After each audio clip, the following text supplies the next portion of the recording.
Olá, classe! É um prazer estar aqui novamente com vocês e hoje nós vamos falar sobre um ministério, o ministério da nova aliança com Deus. Bom, antes de iniciarmos, fazer uma oração para que Deus possa nos abençoar esse estudo e que possamos aprender, absorver esse conhecimento para aplicarmos em nossa vida, amém? Senhor Deus Pai, obrigado por essa oportunidade de estarmos aqui mais uma vez aprendendo a Sua Palavra.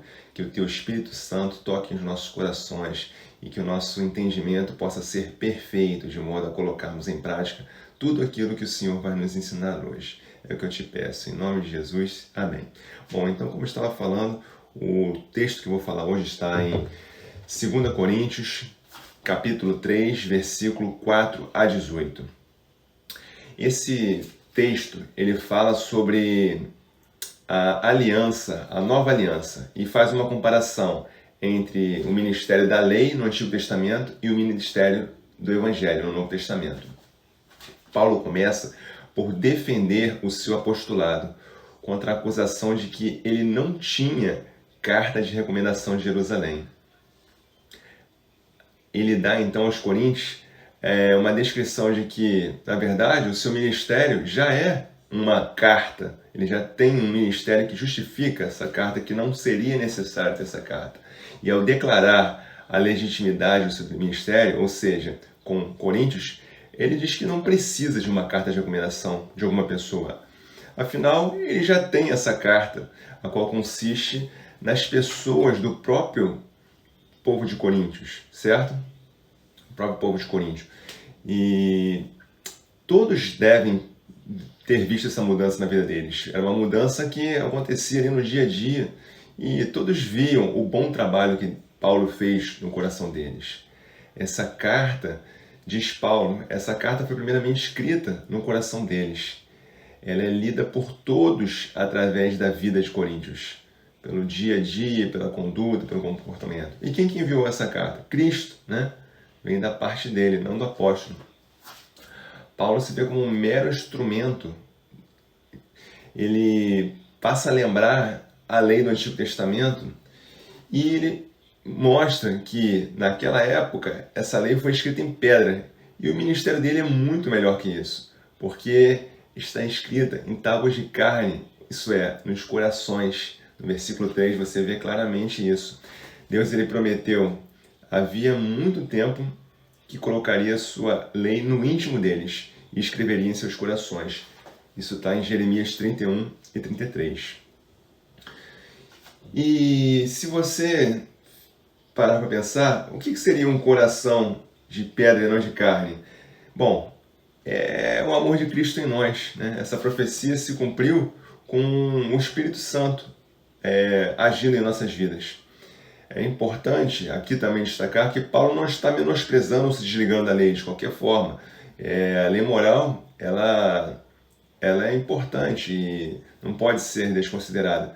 Mas Paulo aqui destaca que essa lei escrita em nosso coração, ela sim vai gerar em nós e produzir, né, uma vida que gere frutos. Esse é o ponto. Amém?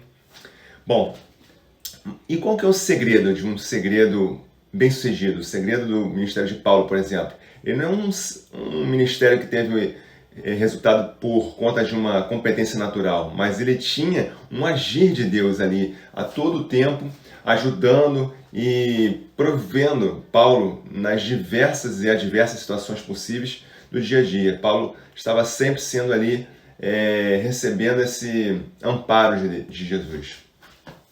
Então, se Deus te chamou para esse ministério glorioso, Ele vai te capacitar fielmente. É assim que funciona, né? Deus nos capacita. Quando Paulo diz, a letra mata, mas o Espírito vivifica, ele não está dizendo, conforme alguns muitas vezes dizem que é errado observar e fazer exatamente aquilo que a Bíblia diz. Paulo está dizendo que ele estava fazendo uma comparação entre a lei e o Evangelho. A letra significa a lei do Antigo Testamento, chamada letra. porque foi escrita em tábuas de pedra. A diferença entre estes dois ministérios é tremenda. Um deles mata e o outro vivifica. E o que eu quero dizer com isso? Como funciona essa lógica? A lei nos mata no sentido de que ela nos faz saber que nós somos pecadores. A letra mata porque ela, através dela, nós reconhecemos o nosso pecado. Nós ficamos conscientes do quão somos falhos. Porém, através do Espírito Santo, isso pode ser mudado. A gente vê o resultado dessa transgressão na vida, principalmente em relação à questão da nossa conduta, né? Por exemplo, a lei ela mostra como nós somos mal pecadores, mas não dá poder para nós nos transformarmos, até porque a gente não é salvo pelas obras. E é nessa altura que o Espírito Santo entra e produz um desejo para poder e cumprir a letra. É através dele que nós conseguimos atingir esse objetivo. Mas, consequentemente, o nosso ministério é o do Espírito. O Espírito vivifica. Essa grande obra, ela vem da sua força interna, vivificante.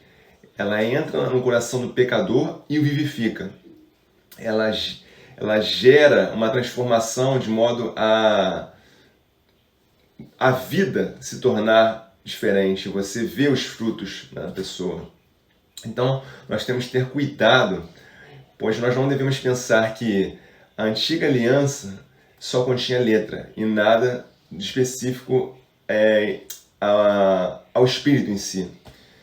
Naquela época, haviam aqueles que confiavam em Deus, em suas promessas, e que permaneciam fiéis à sua aliança, e criam em Deus, e eram vivificados pelo Espírito.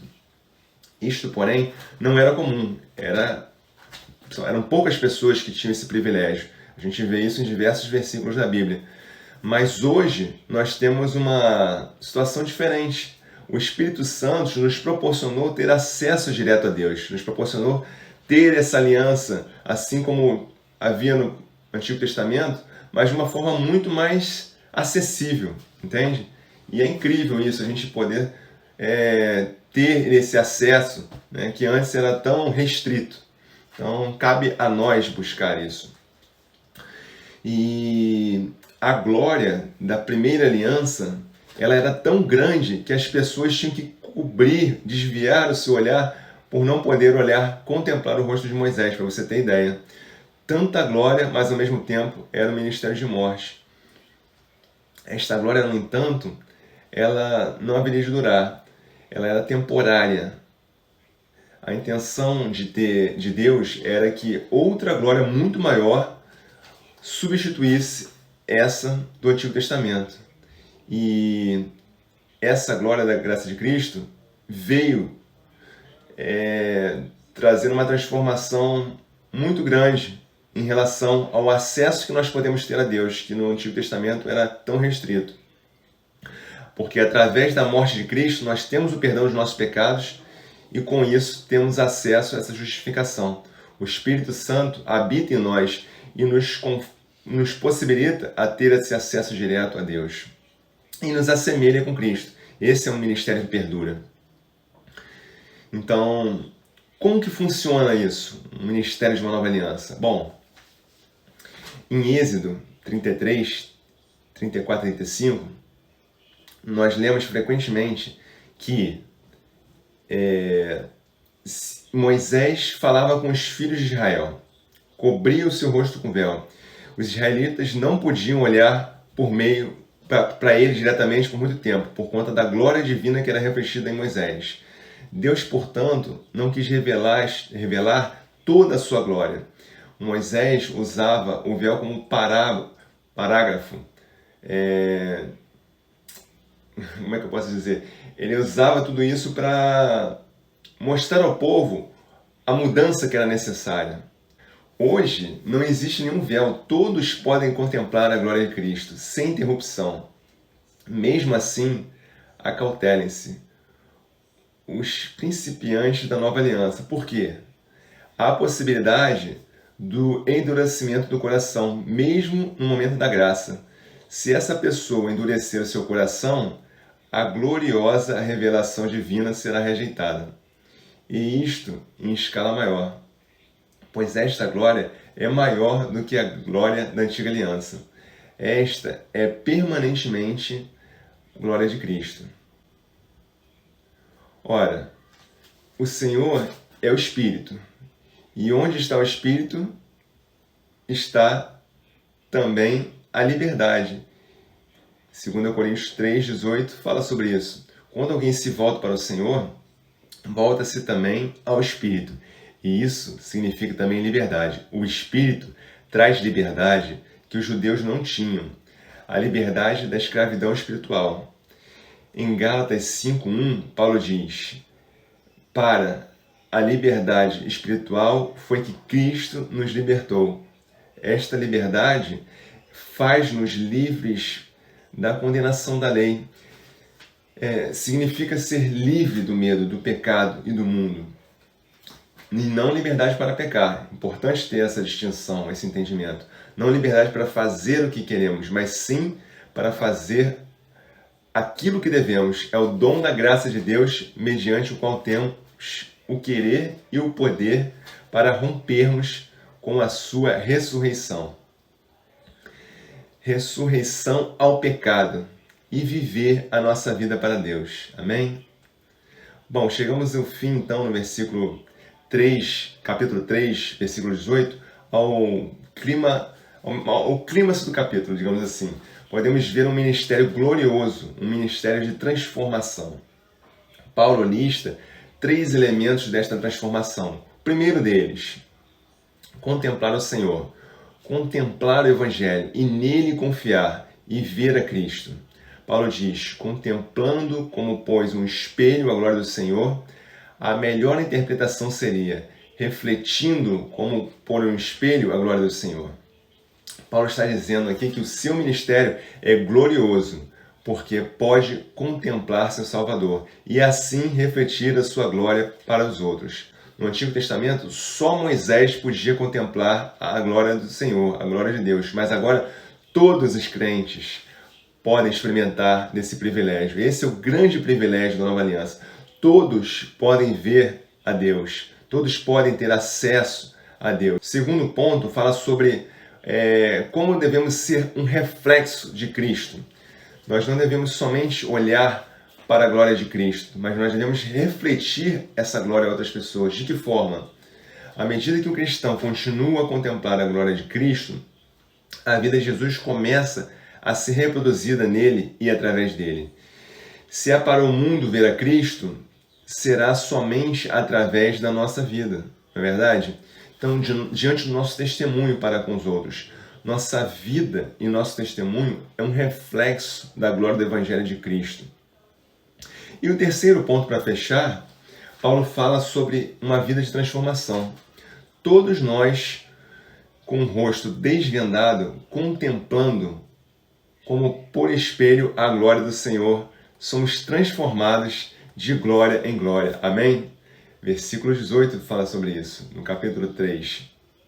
Paulo diz que a glória do ministério não é somente poder contemplarmos a Cristo conforme Ele é, mas, portanto, refletirmos aos outros essa glória, enquanto o contemplamos como Ele é e, à medida que o contemplamos, somos transformados à sua própria semelhança. À medida em que vivemos por Cristo, lemos a sua palavra, oramos diariamente, buscamos essa intimidade com Ele, isso vai nos transformando à sua própria semelhança.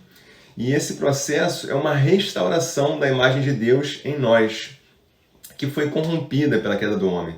Então essa transformação, ela consiste na renovação da mente. As pessoas passarão a ver você de um modo diferente. Passarão a ver você como um espelho de Cristo. Amém?